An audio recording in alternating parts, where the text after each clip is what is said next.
السلام علیکم ورحمۃ اللہ وبرکاتہ۔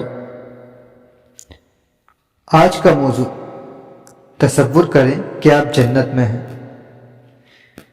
فرض کریں کہ آپ جنت میں ہیں اپنے زوج کے ساتھ اور سوچ رہے ہیں کہ آج کیا کیا جائے۔ کہیں باہر جائیں، دودھ اور شہد کے آبشار کے نیچے اپنے تختوں پر بیٹھیں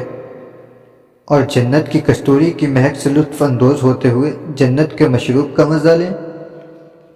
یا پھر بازار جایا جائے اور اپنے تمام دوستوں سے ملا جائے جن کے ساتھ ہم دنیا میں رہتے تھے، اور خوب باتیں کی جائیں کہ کسی طرح ہم یہاں تک پہنچے اور کس طرح اللہ تعالیٰ نے اپنی رحمت نچھاور کی ہم پر۔ اور پھر آپ کی زوجہ آپ سے کہے، کیوں نہ ہم آج رسول اللہ صلی اللہ علیہ وسلم سے ملنے چلیں؟ اور پھر آپ اور آپ کی زوجہ ہاتھوں میں ہاتھ لیے رسول اللہ صلی اللہ علیہ وسلم کے گھر کے لیے چل پڑیں۔ آپ رستے میں طلحہ اور زبیر رضی اللہ تعالیٰ عنہ کے گھر کے پاس سے گزریں تو انہیں سلام کہتے ہوئے جائیں، اور پھر آپ جا کر آپ صلی اللہ علیہ وسلم کے گھر کا دروازہ کھٹکھٹائیں جنت میں، اور لو دیکھو آپ رسول اللہ صلی اللہ علیہ وسلم دروازہ کھولتے ہیں، چہرے پر مسکراہٹ سجائے ہوئے، اور کہیں اہلا و مرحبا، خوش آمدید، اور آپ سے ملے اور آپ کو اپنے گھر دعوت دیں، اپنے عظیم لیونگ روم میں بٹھائیں اور آپ کے ساتھ بیٹھیں اور دریافت کریں کہ کیا آپ جنت کی چائے لیں گے، اور آپ ان کے گھر بیٹھے ہیں اور ساتھ چائے پی رہے ہیں، رسول اللہ صلی اللہ علیہ وسلم کے سامنے بیٹھے ہیں اور ان کی پوری توجہ آپ کی جانب ہے۔ ذرا تصور کریں کیا باتیں ہوں گی وہاں، آپ انہیں کیا بتائیں گے،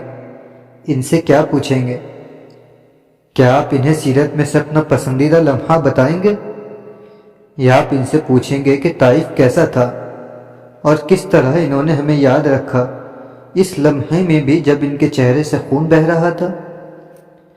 مگر جنت میں نہ آنسو ہیں نہ ہی کوئی ڈر، صرف کامیابی اور قربانیوں کی مٹھاس ہے۔ سوچیں کہ آپ صلی اللہ علیہ وسلم آپ کو کوئی قصہ سنا رہے ہیں، اپنا اور عائشہ رضی اللہ تعالیٰ عنہ کا، یا اس وقت کا جب انہوں نے انس رضی اللہ تعالیٰ عنہ کو کھیلتے ہوئے پکڑا تھا۔ کیسا ہو اگر رسول اللہ صلی اللہ علیہ وسلم آپ کو بتائیں کہ انہوں نے کیسے آپ کو یاد کیا، یا وہ کیسے آپ کا نام جانتے تھے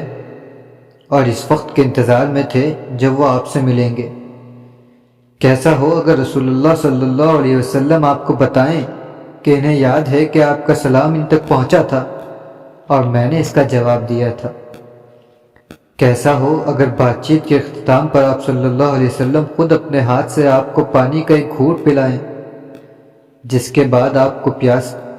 کبھی محسوس نہ ہو، اور پھر اس کا دیدار نصیب ہو جو آپ صلی اللہ علیہ وسلم سے زیادہ عظیم ہے، جو رسول اللہ صلی اللہ علیہ وسلم کا رب ہے اور جو آپ کا رب ہے، اور اس کے لیے صرف آپ کو اوپر دیکھنا ہوگا اور آپ اللہ کو دیکھیں گے، کیونکہ جنت میں پھر آپ کو کبھی تصور نہیں کرنا پڑے گا۔